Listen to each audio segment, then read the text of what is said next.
It's been a little bit since I got a video out. It's not because I haven't been doing anything, it's because I have been quite busy with firewood bundles, getting the woodyard organized, a lot of production, kind of everything in general. A lot of repairs, which you'll see most likely later in this video as well. But right now we're actually going to pick up another new piece of equipment for the woodyard. I have a trailer. I had to rent a trailer actually for this one because none of my trailers could haul it. So let's get going up there. We got about just under 2-hour drive to get there. So let's go ahead and get driving, and I'll check back in once we get there and get it loaded. All right, well here we are, all loaded up with our new to us piece of equipment. Had to get a tilt bed trailer to get this loaded up. It is weighs about 8,700 pounds, I think, or 9,000 pounds. Just my trailers, I didn't have the angle. Being a low angle tilt bed trailer, I was able to load it easily here. But here is a Toyota forklift. This will be used in the yard immensely. So let's go ahead and get it strapped down. We'll get back on the way, and I'll check back in once we get back to the yard. Well, here's what we got for the new piece of equipment here at the yard. This is a Toyota forklift. So you saw a little snippet of when I was picking this thing up. So here's a little walk around of it. It is about 8,500 pound forklift. It picks up about 4,700 pounds. It is a low height mast version, so you can go in and out of semi-trailers with it. And you can lift all the way up and it won't hit the roof. It has about an 80-inch max lift height, which is not an issue for me at all because I won't really be lifting it high. I'll get above the dump trailer to dump over the side. But yeah, here's a look at the newest piece of equipment on the farm, the channel here that we'll be using quite a bit. I'm gonna get it cleaned up, get it painted, probably get some new tires on it, get some knobby tires. Maybe some air tires if I can find them, because these aren't going to do that great in the yard. But that's it. It's a side shift in tilt model. I'll be able to easily stack and move around the IBC totes, move around some logs with it. May even look into getting an additional hydraulic function put on it to be able to use like a grapple fork, basically. They make basically just jaw grapples that go on on the forks here to be able to clamp down on a log, so I can load on the live deck easier. But we'll see. That may be something I'll do, maybe not. It is a propane forklift, like the majority of them are. But that's a good look around it. We're going to be getting it cleaned up a bit more, then we'll bring it over to the yard, the wood yard, and go from there. But what else I got going on here today is I'm going to be assembling some firewood sheds. A few to sell as one quart firewood sheds, and another one, basically everything's already all cut. I made all the cuts yesterday into kits that I'll just have to assemble now. This one here is going to be another firewood shed display to sell firewood bundles at another gas station. But yeah, so that's pretty much what I got going on here now. I got all this cut yesterday into kits and all the pre-cut lengths and everything, so today we're going to go ahead and get them assembled. So let's get going.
Alright, so here's what we got going on here.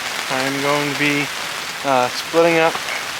cutting and splitting a lot of this old white oak sawmill slabs that I got from when I had a custom order milled of white oak for a customer. I requested to get all the slabs back from the sawmill because it was white oak. Tried cutting them with a chainsaw, just not very efficient without swapping to the grapple and kind of adding a lot of extra steps. So what I'm going to do is take the slabs, bring them right over to the processor, cut them down to length here, and then what I'm going to do is wheel the Kindling King right over here, pretty much place it right here, hook it up to the tractor, and run the slabs. I'm going to have the conveyor shut off currently. So what I'm going to be doing is reaching in here, grabbing all the slabs out, or the bigger ones, running them into the through the Kindling King. Actually, this is the first time I'll be running the pizza wedge, bundle wood wedge. So it makes perfect 3x3 pieces. They're not all going to be perfect just because this is slab wood here.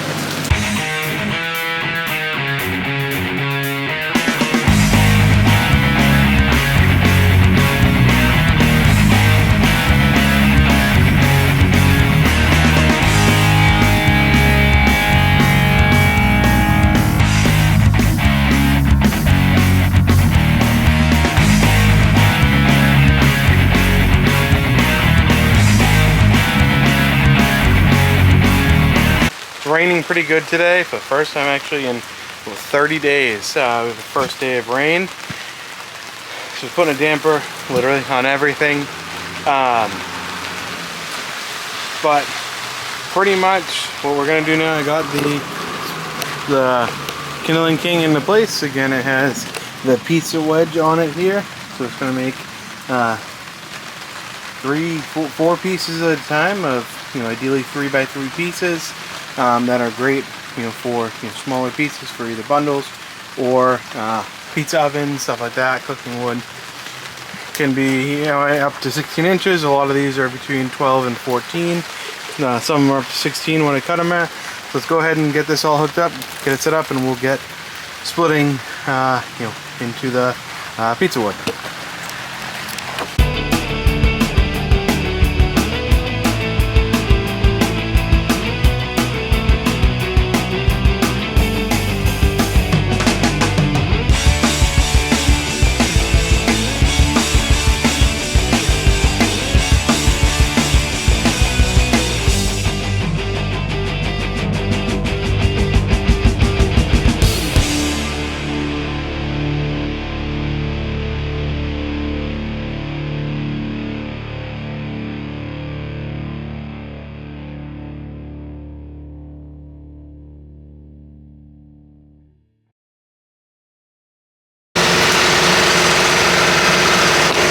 As you can see, you can hear me over the tractor. It just makes perfect bundle wood every single time. Got a hand for reference. Every single time on this boxwood, you're getting perfect bundle wood, and it is running through these slabs extremely quickly. Getting them cut down to length for me was the issue, but once you get them running through this wedge here, it runs through it so quick. It makes such quick work of these slabs. I've already, filled this, little tote here, filled this tote, and maybe 5 minutes of actual runtime, if even.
to pizza restaurants, barbecue smokers, selling kindling, the high dollar end of the firewood market. If you already have a tractor or a skid steer, or hell, even a power washer, old power washer, and slap a hydraulic pump on it and make a little reservoir. People make them all the time for conveyors. You can hook this thing right up to it. The same exact way it hooks up to the tractor. But you get 9 to 15 gallons per minute flow through a very, very cheap, what's it called? Old power washer motor. Burnt out the water pump. You could easily have yourself, and I was trying to get comfy here to sit down for a minute. You could easily have yourself a full-fledged firewood business selling bundle wood, selling all of these high dollar per cord items to businesses, which business to business is the way that I turned my business to go. Go that route.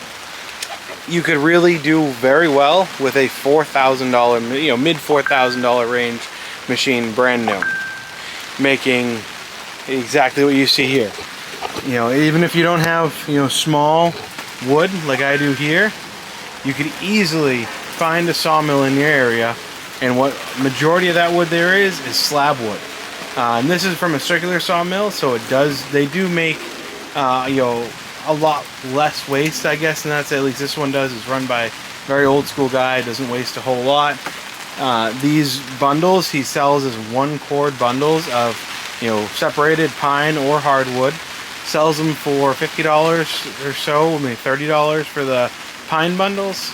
Loaded in your trailer, obviously not delivered or anything else. Loaded on your equipment, picked up at his yard. $50, $30 to $50 for the pine wood bundles, and $50 to $80 for the hardwood. And it's 1 cord, and it's all already pretty thin stuff.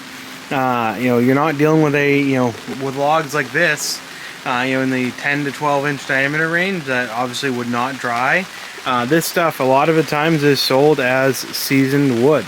That most people just, I've delivered quite a few of these bundles to people that use it as home heating wood. They just simply cut it to length, and it's already all done. But you can take that slab wood and turn it into high dollar ticket items, like I did here. So that's pretty much what I got. This is a very short one here today, just showing kind of what I say would be the budget end, but from a high dollar manufacturer. Name in the industry such as Kindling King has been around for quite some time. On their wedges, they have an absolute lifetime warranty on their wedges. In the splitting chamber. So if you have any issues in the splitting chamber ever, break anything off, they're gonna replace it for you forever. Very compact machine here. You can get a power pack, you can option it up, to be $10,000-$20,000. But the way it sits, you're looking at mid $4,000 range. My Rugged Made costs more than that, brand new now. So for what you're getting, I think it's a great package here. But yeah, just a short one on some pizza wood, running this other wedge. So thanks for tuning in. Got a lot of other stuff. I know I haven't been around a whole lot lately. Kind of touch on that really quickly. Just been busy. I know there's been a few other video channels that have talked about it. Just been really busy lately with a lot of different stuff going on. Lots of production, and showing the same thing over and over. Me just running this Eco Pro processor, I can get boring pretty quick. So I've been just filling up trailer loads, having my high school helper stack them, wrapping bundles, delivering bundles, kind of all the same stuff I usually do. And now we're starting to get into the busy season of building and delivering firewood sheds, building and delivering a lot of greenhouses actually, and raised garden beds. People are ordering now, so they're ready in time for the spring, and have them all set up and filled and ready to go for the springtime. It's been really busy with all that. This is something that is the first time I threw this wedge on, so I figured kind of get a quick video out of that, and you'll see obviously a few other things what I've been up to here. You've already seen them, I guess, but that's all. I will have quite a few more videos coming up soon. So stay tuned. See what else we got going on here on Jones Family Farm.